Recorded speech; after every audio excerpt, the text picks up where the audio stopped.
Hello everyone. In this video, I'm going to show you how to fix Patreon app not working.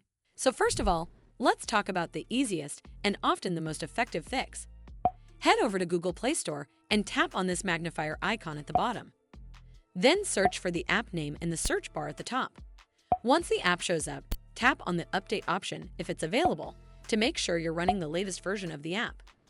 But if the app still isn't working, try deleting the temporary files. Head over to your device settings and then scroll all the way down to Apps and tap on it. From here, scroll down and look for the app. You can see mine is over here. Then tap on it. And once you're on this screen, you need to scroll down and tap on the storage option. It'll take you to this screen. Over here, you need to tap on the Clear Cache option. This removes the temporary files that might be causing issues without affecting your personal data. You can also tap on Clear Data option, but keep in mind, this resets the app to its default state, so you might lose saved settings or your login details. But if the app is still acting up, try uninstalling and then reinstalling the app, as it can often fix deeper issues.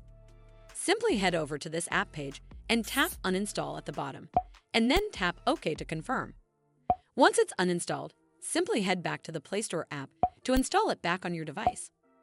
Hopefully, this will fix the issue, and if it did, then make sure you give this video a super thanks by clicking on this heart icon to help support the channel, and don't forget to hit that subscribe button. We'll see you in the next one.